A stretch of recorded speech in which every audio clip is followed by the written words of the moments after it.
Most of these breastfeeding men often drunk before the child is fed, usually once a day or more for about an hour. So how do these men access the breast milk? Well, breast milk tastes badly. I mean, the taste is horrible. Who said it and told you? Statements like you're fat, You get a good direct. you have a big stomach. It's not a greeting. You can even die for love. This doctor love me, I can't die for love. A pastor there is eternal life in heaven. It's just where the church. It's the first guy who Yeah, so called yakab.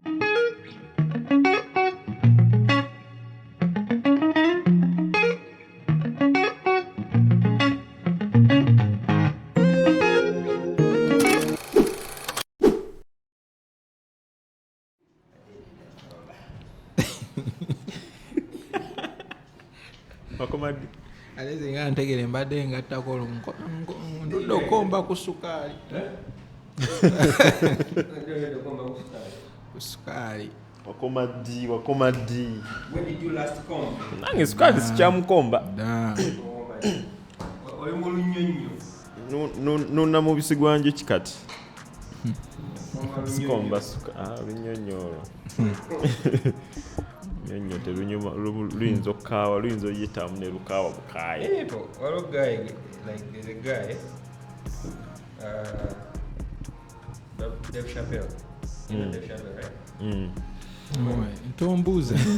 Tombuuza nnyo nkyalowooza oba mumanyi. Dave Chappelle yagamba. They asked him what is the taste of pussy. But you know, pussy has acquired taste. The way it tastes for cassava is different from the way it tastes for swaba. And I said, for me, I love to say it tastes like already hydrated salt. It is sweet, what? It's bitter, it is sweet, it's a bit salty, like that. But then there are people that will be like, tastes like cheese when they eat it. Okay. So let us not quote that guy. Why? We should do by our own experience. Yeah, so Swaba. First tell us. What's the taste? I tell you what. What is it? Pussy. The taste of what? Of pussy when you eat it. I've eaten lots of. Oh, you know cola. You know Hey, cola. I don't mind. Wait.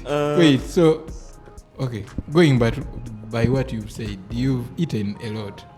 Yeah. There is no, like, how is it called? When the taste is the same. Or like, whereby be like, this is, it's the same like the other one. Yeah, I've had some. Please get your microphone. You have to be on record.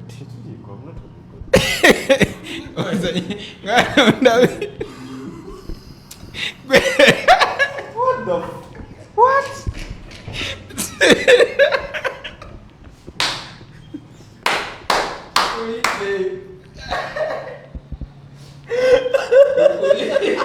Do you know that fuck.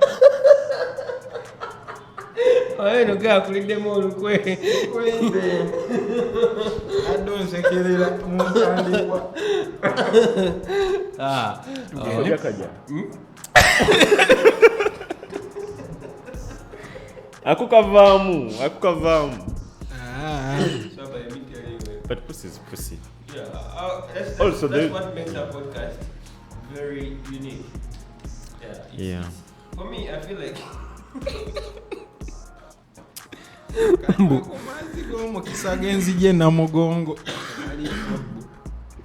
Swaba, you've made my evening. I was worried. I was all depressed. Boy, lack of sex, all those things. Man, I to be a gamble, man. I've eaten a lot of pussy, but it is okay. You know. I don't know the kind of pussy you guys mean. But I meant like the pussycats. No. You eat them. You eat pussycats. You eat them. Yeah, those. Yeah, pussy, you know, guy. So you know what you vamu. Oli miyayo. Si miyayo buno be balunzo bulungi. Pussy. Mukapa. Yes. Ubera indoors. Babusika bulungi, you know. Kaba n'omuwula. Toyina bw'okivaamu. Pussies Brasilia. Yeah, pussycats. People eat pussycats. But on the real though, what's the taste of that pussy? Is it acquired taste like Dave Chappelle said that, you know? No, I don't think it is acquired taste. I think every pussy actually tastes differently. Okay, not every, but most. Most of them taste differently, you know? The way, you know, someone that spends their entire day walking around town taste is different from someone that has preserved, you know, herself. And Like for the whole day. yeah, and has taken, you know, some serious care about how Ngaye food deco. Ngaye food deco. That's different. That's premium, you know. Premium pom pom. Yeah. Still, yeah. Okay. Okay, Yeah. sir. We were there several. I was so good. Neera engeri nti swaba amaze okwadressing like in the army a captain cannot address after the commander in chief. So was the captain. I'm the captain, Okay. the commander, so the commander in chief has already addressed. So but you we have to close that. But in the army, You add we in. accept free speech. Yes. Yes. But So when- we would also want to hear No. from the captain. There is also when there's a leader of the parade, sometimes also is given power to allow the captain Yeah, to give this When anti-kati the- nkuwadde power. When the commander in chief Uh-huh. has addressed, nga bagamba abagenyi Commander in chief. Now it is within your power to give him the ability to address. Several. Captain. Captain. Kati tuzzeeyo mu uniport twatuuse ng'oli mu state house Captain. ng'oli Wandi tuwadde nedda your side of the story. nedda ssebo twazeeyo dda ndi mu kaunipoti kange neebase ekyo nedda tukigaana kantandike na complaininga banna tetunagenda nawala guys statements like you're fat, You get a good direct. you have a big stomach, it's not a greeting. Nonsanga mbugwe boyo ine ekibuto, is that a greeting? Ngenda kuwa omuntu mu nnaku zino eziddako nze mbabuuli Instead of saying hi, be like, hey, Willam, ogeza olubuto. ogeza olubuto ogamba naye That's a compliment. It is. Do you know how much some of us are struggling to be with big stomachs? Naye soko tulage ku Sebo lulwo nedda, baddala sebo baba bali. Sebo nedda. It is not a greeting. Ngenda kuba omuntu. Those are, it only an insult ng'oli mwavu. Naye yeah. It is only an insult. That's a shot. Kuba mwavu. Shot Trust in the me. ear. Trust me. Yeah, Because man. you see those people that you know, especially the corrupt officials that have very big stomachs. People say that is our tax. Yeah. You know, they are sticking rich and stuff. When people say, you think they get offended No. because you know they are rich. He's still. Omuntu nga mwavu. Omuntu nga mwavu musajja olubuto nga lugeza ga kiki lwaki why are you body shaming me, you know? Kati mwegasse kubakola biri. Nesonyiwa. Naye sikisaza ngenda kuba omuntu addamu okuŋŋamba ekintu. Naye kimanyi Naye olubuto lwo olubuto si lunene.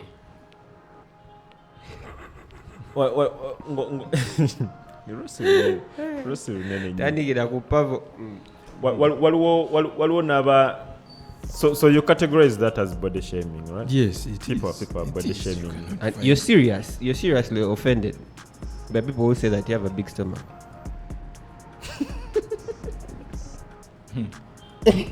Nyinza okuba omuntu ku podcast. Live.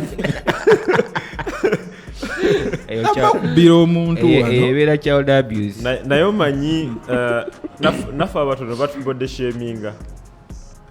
I think if I were to know Yes, stereotypes. People see you like, after some time be like, you guy, what is eating you up? Church kulia. Kankubuze. What is that?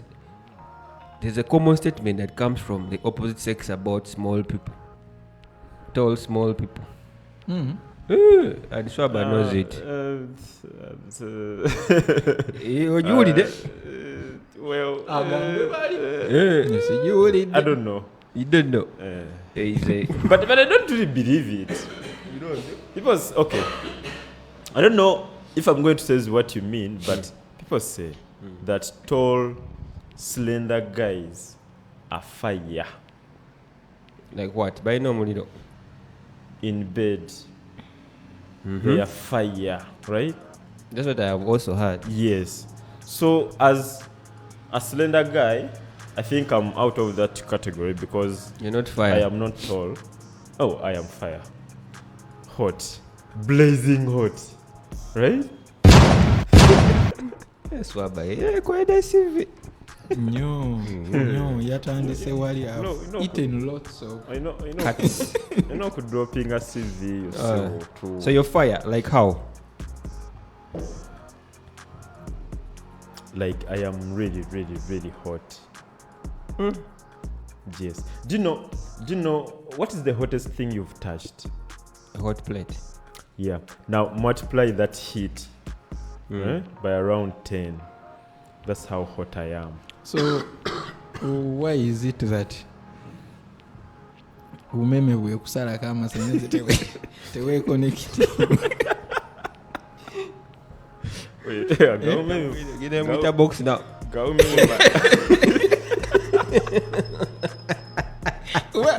Ensudi yajayo musudi y'omuliro ogwo. Ng'amita box nanyenyamu. Nanyenyamu katono n'ateekayo. Nti anyinza okubaninga ka meter box. Yes. Kali mu what's like. Ono gaita n'abakuta abantu ono. They can handle me. They handle me well. Bagamba backing dog seldom bite. Eba seldomly bite. Kataba mu batulaba. Eriyo abaga. Swaba. Yesudi izeno naye talina kyali. Talina kyasobola kola. Don't be shocked. Ngeno wiki etandise. We see Swaba's sex tape. What evidence? It is not anywhere.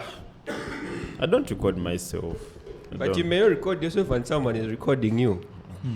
No. Kuba Swaba otera okubaawe. Yeah. Jukira Those awe international games. Toba nachi. You're not in control. Coverage teba iyo. Chitegeera. You don't have the control. Go on the hosting team. Yes. Bananyini haibare. Yes. Bebabeera ne coverage rights. So tomanya. Tubawesebo njagala nnyo ennyumba yange. By the way, ekintu ekyo that's one skeptical thing that I have about away matches. But you're in a place where you don't have any control about anything. There is no advantage. No, take the advantage. Oli away. You eat what you've been given. You can't complain. Yeah, buli wowulira konkona n'ogamba ha. I knew you. I think it's not man. Talking about away matches, by the way, what is the longest distance you've traveled to get an away match? Let me see. On the check, this guy is burning. Kati jukira. There's a woman that said I know so kubalamu. Kati jukira naliko ekisolo kati ku kisolo n'aluwa we. There's a woman that said that she once traveled by bus from Mukono to Ishaka. For an away match. Ishaka, that is Bushen. And she didn't even come. Wasted transport. What is your answer? I don't know. I don't really do long range routes, to be honest. So, you know this guy more than I know. Yes, I don't really do long range. You to know that more. Scuba mpamvu. Kuba's nyimpi. Nyimpi yao. Say something. I won't say anything. Kumpi yao. Nsajja kayeyogerera ebintu bye. Just around town, Kampala, Wakiso. So that means you're very good at away matches. I was, but I no longer am. I was very good at away matches, but I no longer do away matches. I love my home. I love my home. I just be home. Abanjagala bansange eyo.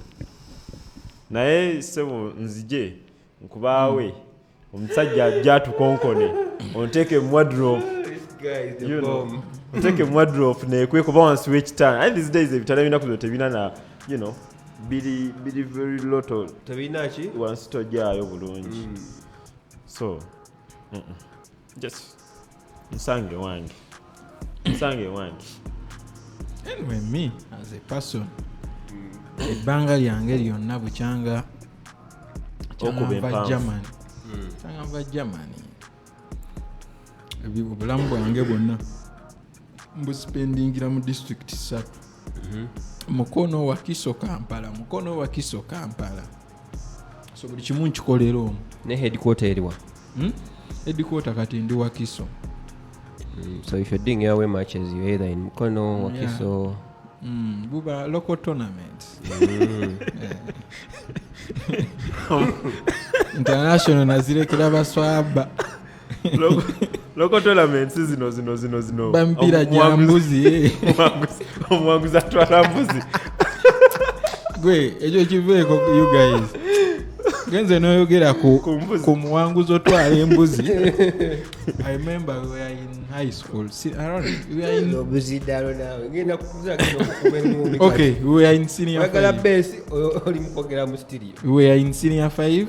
So one of my guys najja natugamba tulina ekicuba okigena tulina ogenda okuba ekicuba akapiira so natufuna we are like 6 netugenda that side of before you reach Katosi. So yatutwala ugambe kye batukola wa so guy we yatutwala nga batusuubiza buli mucuba bagenda tuwemeka 12,000 so netukuba endiba netuwangula game okegera batuwaako ebyo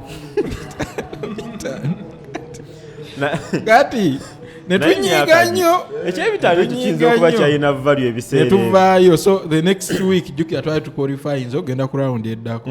So we traveled there again. So kati kwolwo netugala basebo mutusasulirawo nga tetunakola ki tetunakuba kati gayi n'agamba abula leero tetuyina ssente but tugenda basasula tugenda bawamu walagi that time waliwo saketi walagi so netugamba it is okay naye yadde mutuwamu walagi kati soke tukole ki tumala munywa tosa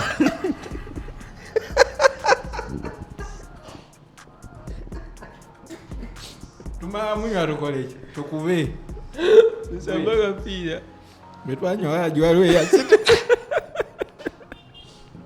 walagi yatukubanga tekyali asobasamba mpira abaye bayomba kati batukube bayomba timu yasamba tewera jukira fe bayi batulese mukaga fena tulina otandika fena netutami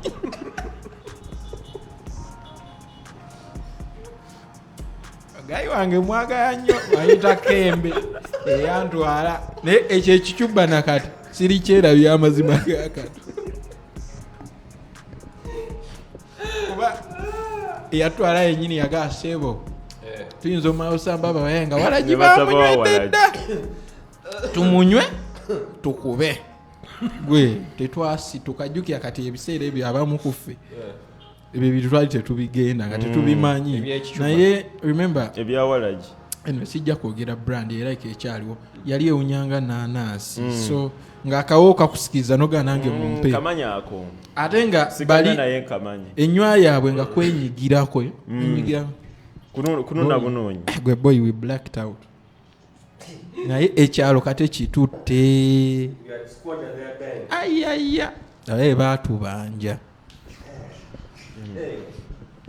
That was very good comic relief. Ati nze wano awe match gye nakuba paka tisiri gyerabira. Mwana omunakenya yanninyisa baasi. Yeah. You crossed border. I crossed borders. Nentuka yali international match nga tonna bagenda wala soka otuli waturepresentinga bulungi kuba the moment you cross the border we papa you are now on national duty. Let me tell you. Yes. Omwana osimwera yadali. Obo yambadde Uganda. I was in the badge, I mean in the uniform now. Omwana Wambui, big up on yourself, bro. Go Nentuka like you know. Wait. Big up on yourself, bro. You're not.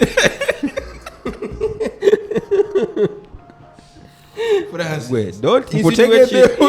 No, she's a woman. Okay. Swaba. weewozeeko bulungi alright, Wambui linnya lya mukazi. Kati nze nga manyi. Okay, big up on yourself, Wambui. Okay. Fumite mbo. Wambui nga you know when you reach wotuuka Nairobi, yeah? Olina okukwata gundi train to where? To Mombasa. So my friend, I used to Olinya bus from here, like it takes about 12 hours. Wait, how far is from Nairobi to Mombasa? What's the distance? Distance, man. Night, I think it's time around 2 to 3 hours. Yeah, 2 to 3 hours. Okay. Ngolimu train. So nga wakajje Kampala. 12 hours on the bus from Kampala to Nairobi. Ate n'ova Nairobi n'olumba n'okavuga fumite mbosi. Bro, ogenda otuuka eri nga first of all before you begin representing olina sooka funa massage. But I've always told you guys ti abakazi abadakenya that I've never been involved with them, but kati lero kambawulira amazima. Waliwo abakazi abadakenya abalungi and then there are Kenyan women that are really, you know, abatali balungi. So what is the majority? Balungi oba be bafu? Wogamba nzo okudetermininga majority olinga gamba bonna naba sampling. So wamala Wambui tewafuna yomula. Safuna yomula. But my friend, that's the longest I have gone for Kampala to Nairobi. Kampala to Nairobi, tonyumiza imbozi togisala. Tukomye otuuse Mombasa. When you reach Mombasa, ngoyaga ka massage. I mean, of course, wetaga okutereeza omubiri kuba oba teweebase kuba gukoye. Then ebiseera ebisinga I used to leave this side. Moreover, nali ku ssomero. Ku campus. Sibula ku Friday. Nenga wakyali bagamba ngeze Masaka. Wait. Chenjaga okuimagininga mwene ensonga. Do you know when someone nagamba I'm coming, achegera that gundi jote kati now I imagine kawoma apa those of why walinya baso okuva. What? No, that will be so long. Wekibanze nkubulya kali ate okwesunga your brain already wagitunes. Yes, actually the one thing I learned about okubera with that Kenyan woman is self-control. No butesunga. I used to travel normally just when twakolanga program, like I think I used to travel twice every month. Mainti the first Saturday of every month is toka nenjire Canadian the twice every month. France say you are okubawa decap. It's in a qualifiers on final tournament. I'm telling you.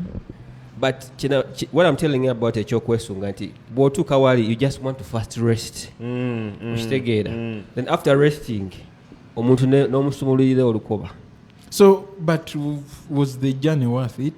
It's man, that's the most worth it journey I've ever had in my entire life. kawulira omusajja I'm ya telling you. traveling akeyo ng'agenze na kima masters naye tajibala masters yaje e Kenya tajibala masters tajimala abala World Cup 7 kafuge ffe bana so worth it in terms of that kind of away matches. That is what he was asking, right? Oh, me, I was asking in general. Ask the question again.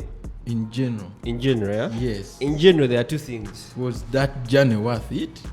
That journey. Yes. Not the journeys, the other journeys I had. Wait. I asked, was that journey worth it? When ogamba muzonna ze wakatambula. That was the most worth it journey. Meaning, gwe kenyini neziri ozibaze gwe kenyini. No, that is the most worth it away journey I've ever had. Ochitegere.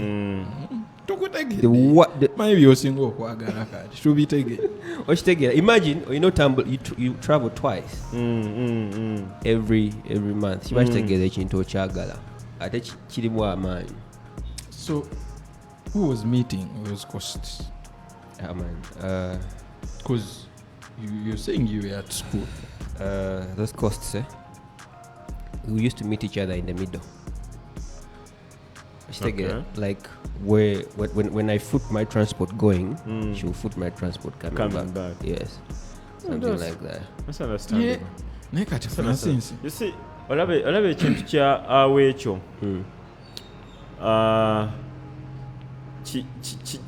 Kinyuma nnyo nga it is symbiotic. Yeah. And that also by the time wakola ekintu kiba kitegeeza they are really interested. Naye bw'obanga ogenda kwawe nga gwagenda oteeka amafuta mu baasi yo gwagenda okwekubira enduulu ku street tukwaniriza biki and then you have to do the same coming back. Actually it's on that it's during that time that I felt like omuntu oba omwagala you can do anything by the way, anything for them.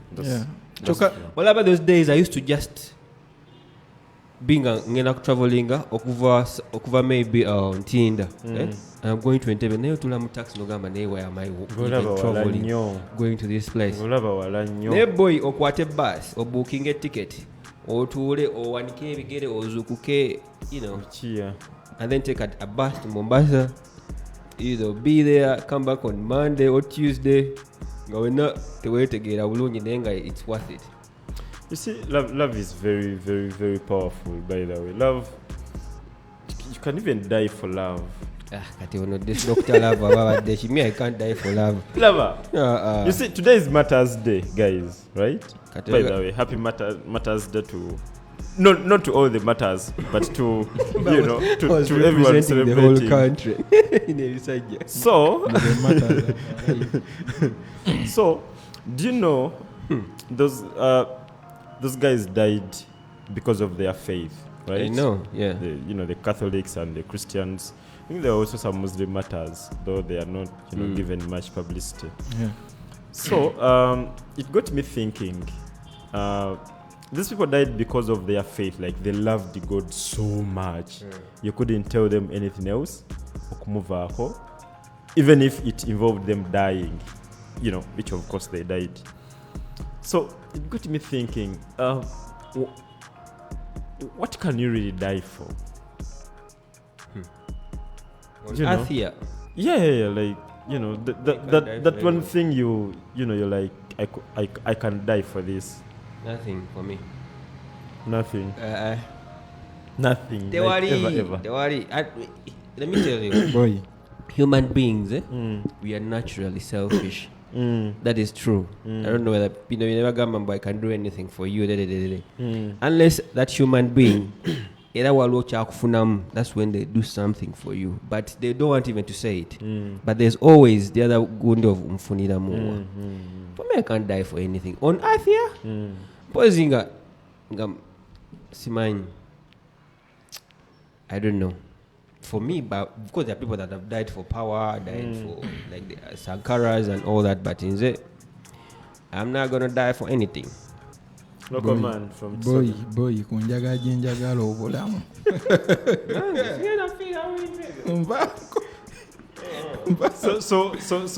So people can't die for nothing. Unless I don't know which one was said. Whatever the pastor agamba there is eternal life in heaven. Yes, that's where divuga mu church. The first guy okugwa cover. So ko lya cover. Ba pastor naku zino musanga ina security detail. Nga ya man. So kati zo muntu wa wansi. You see, I've seen people saying I can die. There's this Luganda proverb that says, oba is it a proverb oba ekisoko that yensegula mirambo. Meaning what? That you can't really bring, serious change if you don't die for it. Some people don't die. There's that philosophy. Yeah, there's always. You see njogera ya baganda asajja b'omunsiko be bakuyetinga ebyo ebigambo. But I think because of course for any leadership change to happen there has to be sacrifice, and that comes most of the time in terms of blood, time, money, life. That's why they said that. There is a never change of leadership. If I'm not sure that it's going to change. Abafa omanyi lwaki ebintu ebisinga anyway nkugambe nze sisobola because abantu tulabye abantu bangi ng'oli avaayo n'agamba nze family yange yafa naye be basinga obobo otegeera for the sake of whatever leadership. Yes otegeera because right now singa nti tugeze abafe Luweero. Right now Luweero would be one most of the developed area in Uganda. Yeah. Because ekyali eyo kyali kikambwe okitegeera naye ate si bwe kiri kati ebyo byonna bikuzaayo nti ebiseera ebisinga they say heroes die young okitegeera naye ate weebuuzaamu ofudde ekikusiza ofudde kiki ennyo at the end of the day okitegeera eriyo gamba nti taata waabwe yali mulwanyi naye nga obala embeera gye balimu and you be like ndoza taata waabwe eyo yonna gyali waabeera eyo ndoza yejjusa why speaking in line with that but bagaya bafira mu people power riots. But for example, if you take a look at Frank's that guy that really hurt me, Frank's family, I'm quite sure right now, if I'm not saying that what he did and what he believed in was not worth it, but if anything, such people would have the best lives right now because a life was sacrificed to fight for a certain cause. But I'm quite sure right now, Uganda Frank, Jibamzik and Abazadebe, they're not really doing fine. Yeah, it makes me wonder. You see, sometimes and I hear this on social media a lot that Uganda we want to change, but we don't want to struggle for it. But then, okay, they are saying we are cowards and stuff. But at the back of my mind, I'm like, man, what do you really want me to do, right? Like, people tried to protest and people died. Like serious dying. No, right? 50 people died of straight bullets. 50 people died of straight bullets, and you're like, but is this price these people paid like worth it? Is it really worth it? Yeah, that's what I'm saying. That thing can only be worth it when you're sure that there was going to be change. I should take it out, especially. And you can never be sure. Ensonga eyo can summarizing a wind. Obanga oli eyo ng'okyali nga bagamba William, Norman, Francis arrested with 30 others. Obanga gwali mu others. Owedde. So ekintu kyonna oba okivuga nga gwali mu others boy kafu. Kuba first of all, you want to be remembered. Yeah. Of course, you will still be others. You won't. I mean, at the end of the day, enyiike ogirekedde your family. Your family, yeba. Bro, bulamu mbwagala nnyo. There's nothing that I'm going to die for. Mbwagala. Neera Katonda njagala abuntwaleko nga sitegedde. Nga time ye tuuse sebyo toyagala kwegulirayo kagwendiko n'ogamba nze wano wemba mu nsiika wano ekyo ekirowoozo nga nkijjawo kinyongerako kyekyo ekirowoozo. You see a lot of people preparing for death. You know? I think it's okay to prepare. It's okay to be aware that one day you'll die, but it's not okay to be. According to me, it's not okay to be comfortable. To anticipate the. Yes. If you're not married again, of course you can't anticipate for death. You can't, because it is very painful. I think to you as you know, sometimes death comes in a very painful way. Emyaka gyonna gye tubaddewo n'egiriddako. We can never get used to death. Never. Man, I saw that now talking about the painful death, I saw that lady with her husband that were run over by a fuso, by a truck. My God, bro. But imagine, you know, death is, I don't know how God brought that thing. Imagine this guy woke up in the morning with his family, with his wife, took their kid back to school. After taking their kid, they went to do shopping in the market, and then now they were heading home, I guess. And they didn't know that was the last time they will wake up. That is the last time they will see their kids. That's the last time they will ride their boda. That's the last time they will pass on that road. Well, me, besides your gundi, me first kasamanya nti oyo muntu afudde. I first think of Bale Semaga, because I'm very sure boku ba abatakyali mu pay. I guess. I think so.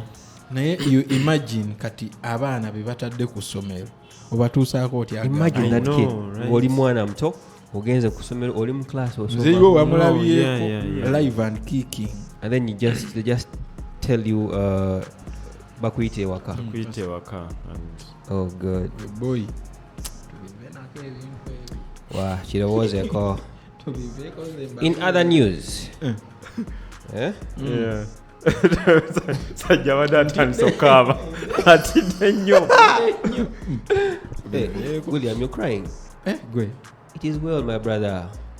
By the way, you will also die. I don't watch such videos. I opened one on Facebook, and yeah, that's what it did. So there's a crisis in Tanzania. And I'm going to read this story the way it was written. The headline says, MP wants government to tame Tanzanian men's appetite for breast milk. Indako baga kama nebaganya. Let me read. A Tanzanian member of parliament has raised concern over men he says have been competing with their children for nutritious breast milk. Special seats parliament. Special.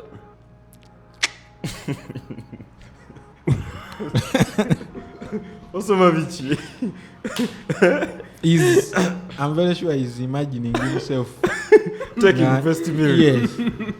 Let me read. Relax, man. Special seats parliamentarian Jacqueline Musongozi was speaking on Monday while presenting to the Ministry of Community Development, Gender, Women and Special Groups Plan of 2022 to 2023. She told the House that cases of men feeding on their wives' breast milk were on the rise in Kenya, in Kenya's southern neighbor, much at the expenses of the infants who are not receiving essential nutrients from the breast milk. Abasajja banywa so amata g'abaana sigana ag'omu bottle naye ag'omunywa ag'amabeere. So they are competing.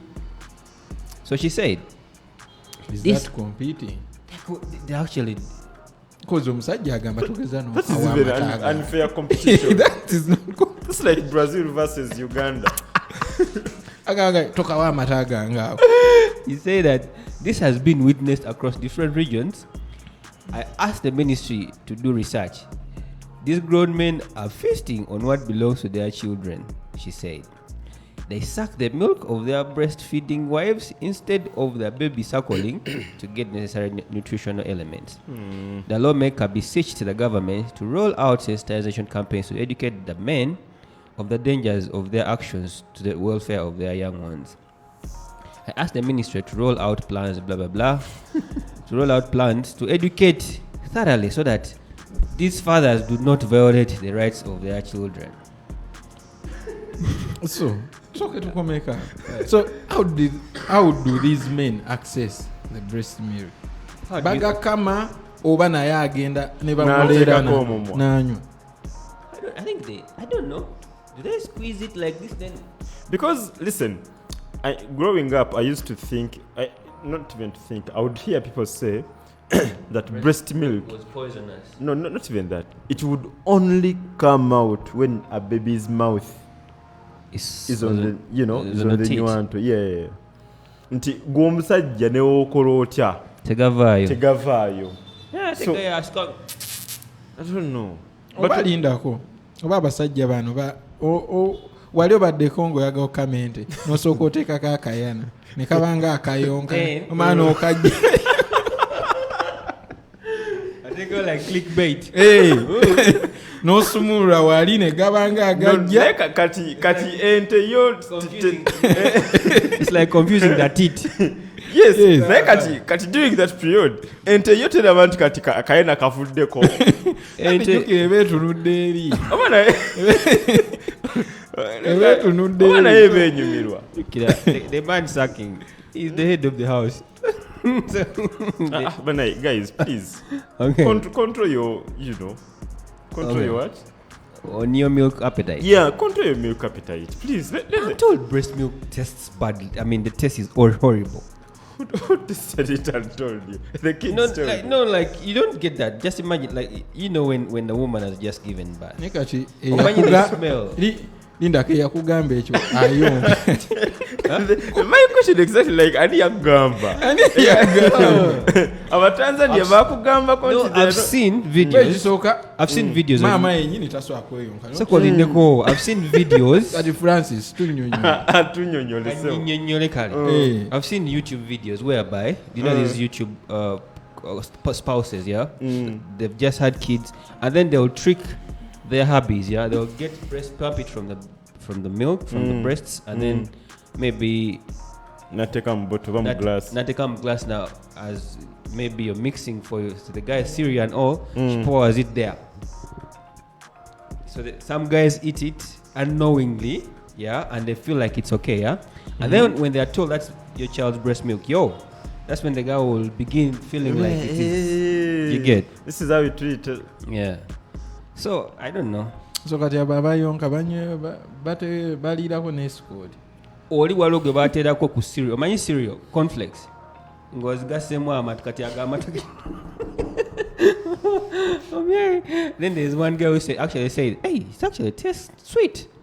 It's nice. So man, I think it is acquired taste. I don't know. African. I don't want to, I don't want to know. I don't want to acquire that taste actually. I don't know. I don't think I'll. Okay. But come on.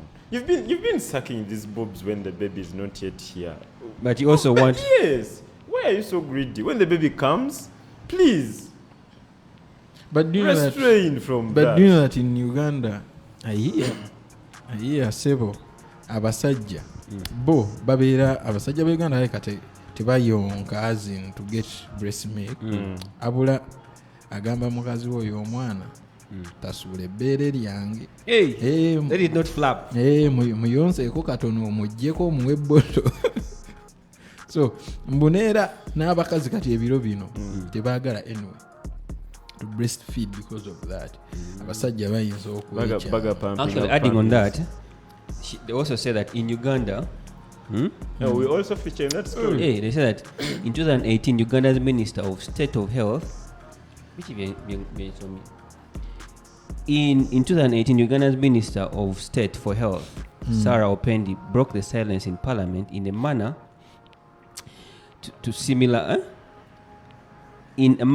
similar to Miss Msongozi's warning against a growing culture of men demanding to suckle. which was becoming a problem for some breastfeeding mothers and their babies. In 2020, a study into the practice by Chambogo University in Kampala and the British University of Kent, where border operators were interviewed, revealed that most of these breastfeeding men often drank before the child is fed, usually once a day or more, for about an hour at a time. Hey! Bisoka kukota. They told researchers that they found it energizing. One said, "It sustains me. I come home for lunch and it relieves stress in the middle of a working day. When breastfeeding, I feel like I am being looked after like a child." And this becomes addictive. I feel like Price. I feel like a prince. Oh shit. Pause. Do you know? I think I could actually support that guy. Listen. Where food down? Which guy? The guy that is saying that breastfeeding makes him feel like a prince. Yes, because look, boobs are wonderful. You know, whether breastfeeding or not. You know, just by mere looking at them, you know, through cleavage and stuff, you look at the boobs and like, wow, I wish I could bury my head indoors, right? Now, this guy is seated, this border guy is at the other stage. He's stressed. Maybe he's made like one lokomi, you know, from the morning. And it's like, Chikutuma kugenda kuyonga. No. So, at that moment, the man is looking for comfort. You know, something that would... Do you know that laying your head like this, you know, on a woman's chest, there is a way it relieves you of stress. I agree. There's a way it puts your mind at peace. Yes, I agree with what Seka is saying. Yes, there's that relief that comes. You feel, actually, to some extent, you feel like a baby. Exactly. So the man you're feels not like supposed to suck on the boobs. Cared for. Now the sucking is a different story altogether. I think that comes as a... You support the guy. I support the guy's, you know... reasoning. The reasoning of me feeling cared for when I am, you know, breastfeeding or stuff. You take it. But you don't really have to suck you can suck the boobs. Listen, you can suck the boobs, but you don't have to suck out the breast milk. I don't know if that makes sense. Yes. The boobs. Nze kankozese nga ngamba abasajja akagambo ko kosinga okwaga naye basajja lwaki mukola ebintu ebyo Mwana, abana, kids are going to, why would you feast on your child's breast milk? Hey, okay. Woba osazeewo okuyonka amabeere kkiriza naawe emmere bagikusotere ovuganye bulungi n'omwana mwenna muli baana musalewo mwena mweyisenga baana kuba boy maybe kiba mu these cultures because we have here in Uganda we have cultures where it is the woman who is supposed to work, who is supposed to be the breadwinner. I think maybe it is common in such society. When the woman is a breadwinner? Yes. How does that relate to this? As in, omukazi agenda n'akola n'akomawo sente n'aziwa bbaawe. Bawe ya planning. So that is babysitting. The husband. Yes, that is babysitting. So kati kyayeka ebisajja ebyo byerabira ddala nga bibebi. Ne bisalawo bikole ki? Bisalawo biyonke nawe. Nyala ku bisajja ebiyonka amabeere. Sabo nakyo ne kiyonka ne kimala ne kibejjagala. Nikiddayo ku stage ovuga boda. Imagine sitting on a board. Imagine sitting on a border and the guy just had breast milk 1 hour ago. And those border guys are funny. Nabaddayo ku stage ne benyumiza mwana. Bayonka ku mabere. Bakuyonka man. Mumukuto gwenina sigwa. And moreover, I've said they breastfeed for 1 hour. Oba maybe agaya agugabya tegayina sente zigula sukali. Agamba tegali musukali. Ngamba nga ayino dojingo nywa chai mukalu tayina sente zigula go. Nasala wanywe. Ate gaberawo. Uganda zabu. Gaberawo. Wategera otya. Every fruit that comes out of the body comes out warm. Because the body is what? Is a warm. Yeah, it is a warm thing. Every food. Every food. Is mucus warm? Yeah, I think. Yes. Yeah. It is warm.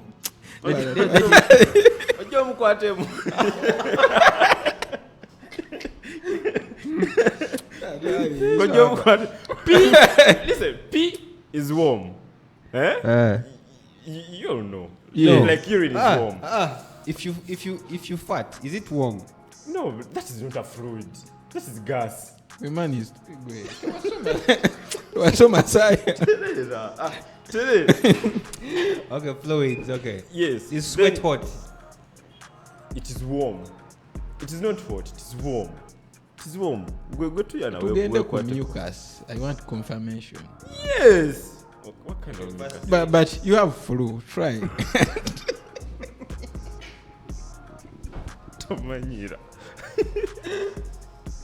It's like but this it guy. comes out It's like this guy. The guy pokes his nose. How are you? Na come back. By the way, those are also things you don't really do in public. But I've seen both, like opposite, like women and men that like to do that stuff. Ate babikola nga they are in solitude nga bali boka oba ali awo.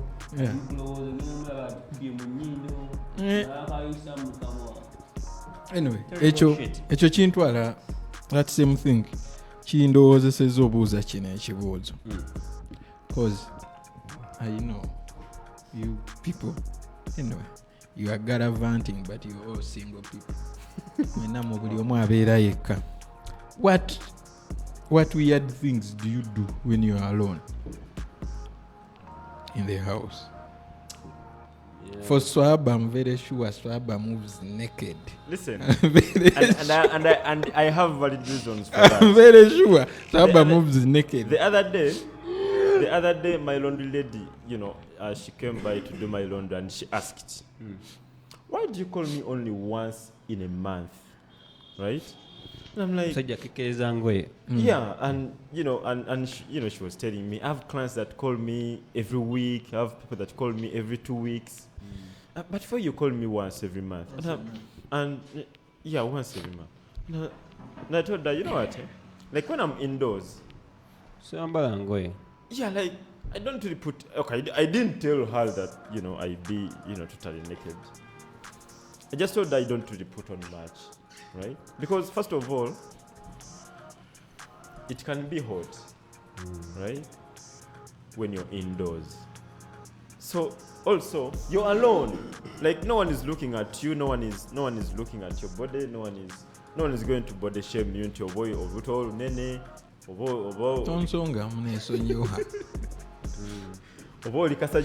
or anything like that.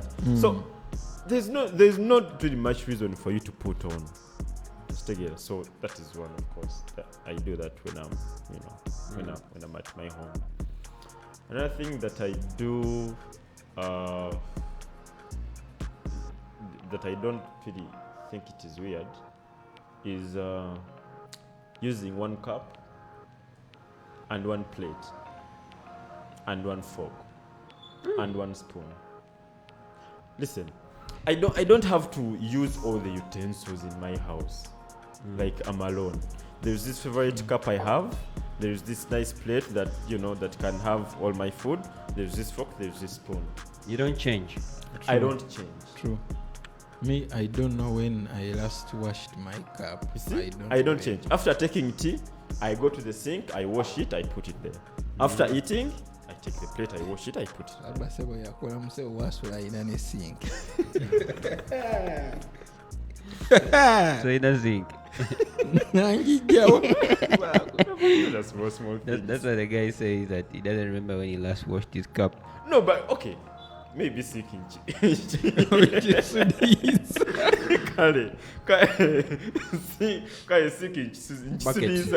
Yeah. Yeah. So your sink is a bucket. You get your cup. No, there's a bucket. Then know you why. Then no, so you don't have to use everything. Simanya, I'm rotating this. I'm done with this cup. I use the other cup. I use the other cup. I use the why? Anyway, me, the weird thing that I commonly do is, since I know I'm a very bad dancer, and me, I can't dance when I'm in public. I can't. So when I'm home, you're a bad dancer. Netera koka music.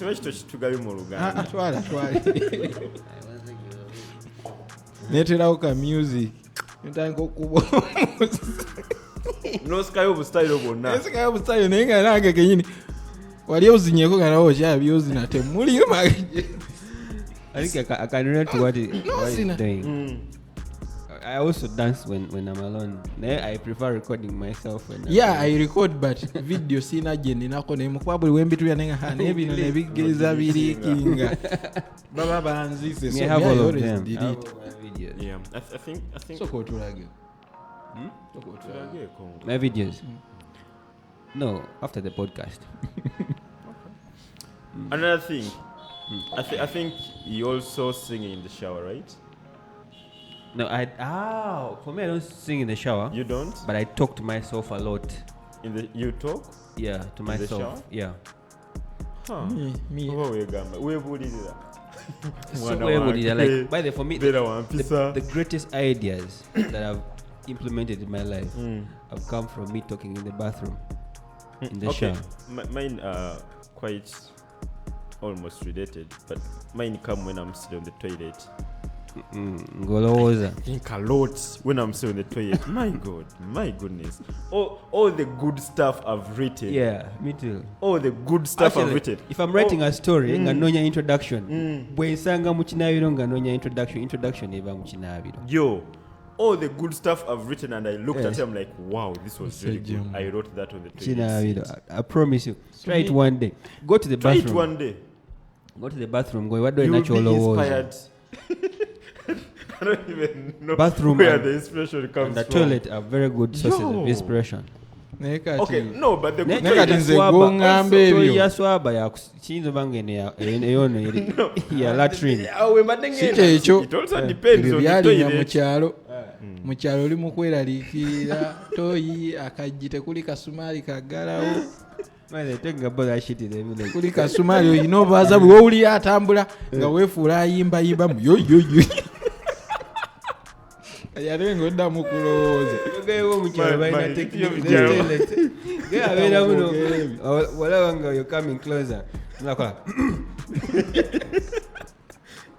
So kati mwe mungamba nti ate mulowooleza mutoyi.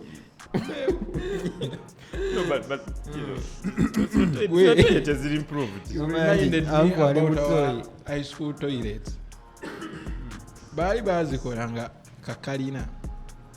Naye nga location yaako olevo block oyo neebe kulabanga okula. Ng'olinnya kalina ya toyi. Ng'ogenda. Kati Katembe yalinga wali ekirungi nga waliwo w'osobola osinziira n'ojja ekyo nga tebakulaba naye nga abaana abamu bakisusa asooka kweyamba yajjako essaati omanyi toyiza esobozwa ziba ziwunya nnyo nogeza oyingabeyo n'essaati ekiwoowo ekyo osobola okikola ki by those days we couldn't afford perfume. That was also practiced at our school, like entering the school toilet. Ojjako essaati naye ng'abaana abamu bakisusa ye olujjako essaati ate ng'agyesiba ku mutwe kati alaba atya gy'agenda. Gwe nze abaana simanyi oba baako gwe anyway otuuka n'omastering ekifo gwe nga muyinza obeera gye mubeera muli oba mu kibiina muso n'olaba omwana gwe nga talabika nga tosobola mmanya. Talking about that, while in the experience, I was in Soroti. So my brother, where I was staying at the time, yali renting a kafoya. It's a very nice place. Nenga bayina toyi ebweru. Flashable nenge eri bweru. Nenga obuzibu landlord olugi yateekako lwa kyuma, so the door okuva wansi wano lwarastinga okitegeera. So someone can from outside can literally balengera emirimu gyegyo. abalengera byosuulayo oba ebintu. Oh God. So one of our neighbor. So one time my brother, he had a running stomach. I go, my Francis, I want to go to the latrine, but so I was like, I went out. One name go back. So Sam Naduka again. By the moment he entered the toilet, is the moment the kids came out, came back. Remember, Francis, I've had a hard time inside, and you know when you have dials, there's no there's that loud. And you're not in charge. You're not in charge. No. It is the system in charge. It is running. Whenever to do for it, it is running. Now again, Yamari is a minimum. He had to stand in the toilet to wait for the kids to walk out. To wait for the kids to move away to avoid that walk of shame. My worst experience in a running stomach, boy. I was at Milk. First year, second year, I don't remember exactly. Good. Nefuna running stomach. I think a running stomach side when nali mu Milk. Nga ninanye hall. Yabawala. Entebereza mu ntambula entuuke ku yabalenzi. It's a long story. Nja kuba you can't hold it. Kutuuka boy. Gwe nayingira holo y'abakazi nze tonyumbiza enyingira nabasanga bana banona baba munimba yita nga sibifanako nenyingira kikuba emalokola emirimu gyange mala bwenti nvaayo gwe nga bakosimenti oba baali banyumya biki naye nabo baali bazze kunaaba abaana tebayimira mukulu yataliko okuba ekiboozi ngamba lingira bwe nenga sina wensobola kola fuluma buli omu ajja kubuuza obadde okola ki. I was there guys for almost an hour. Nenga mpulira obusungu nenga niba abaana tebalina byakola kuvaawo wano gwe. So how did you walk out? Sebo nabeerayo for 1 hour paka ebavaayo nali sobola naawe kuvaayo naawe. And from that time, if I'm looking for a place to rent, the first thing I look at, okay, first thing, bathroom banga yakubera bweru, over toilet, kubera bweru. Ngenda need to know what's the condition. Well, the instances whereby the house is very good, but the toilet. But the toilet, and that is an experience somewhere. Yanjigiriza nyo mwana. Because most, timing, women about music, and they just come to sit just adjacent. Yeah. There is no way walking there in Nakumara like 20 minutes because you don't want to. No matter 10 minutes. Yeah. Kuba atoba bino ebyabapangisa babikola batya ku muzigo tekubula neera keweegomba sebo akana tewabula kyova nze nga mpangisa toyo erina kuba inside my house. Siriiko ebyo eri ebeerewo endala eya outside just for emergency. Let me say we don't have water, what we can use that. Naye erina kuba mu nyumba yange. Nakitegeeza wali osanze yakana kuba neighbor nikakuba mbusanga nnyo nina nalina nga swaba takyalekerawo kunkyalira buli ssaawa neewuuba kunanga swaba otuulako ddi ewuwo naye wamala noyitamu yayitamu kiba kitegeeza nzijawo obuzibu bunalumu Kyaka Willam yaita. Yebo nvaako. Ate bagamba Willam asiga akasa. Do you know ekyo omusajja oyina oba nakyo ng'osiga akasa. Yeah, we're not protecting our territories. Yes. So okusiga akasa, I know that talking bad about the opponent. Yes, but you can talk bad. Me, I can talk bad about Swahaba. Ochegera. Naye nga sigamba nti byemwogeddeko bibi nnyo. Yes. Yayinza okunyiga. Ogambe is a player. But also obugambo bwe butyo olina obukubayo. Mbera opponent way. Because we are all striving towards wamusiga akasa. Kati nsobola omuwayiza nengamba nsobola omuwayiriza kati tugeze ne mwamaanyi Swahaba buli mukazi gwagako n'amukkiriza atera ofa. Sajja ine ebisira ako kamusongerako kaba kakoze. That's a serious kasa. Kaba kantaddeyo. Ochegera. Ne kati Swahaba bw'anaakiwulira tajja kitwala serious because it has never happened to him. Oba chegera. So okusiga akasa buli omu manya kikola once in a while kasobanga toyonoona ate munno n'omuwayiriza. It's like me coming and accusing Swahaba and I choose Swahaba to be sick. Awo oba okubye below the belt. Ochegera awo nedda okuba akasa akali in line nga kalinga akajoki nga kalinga akakola kine nga kakola ki kakuyisaawo wali. Wekinoba. Okay.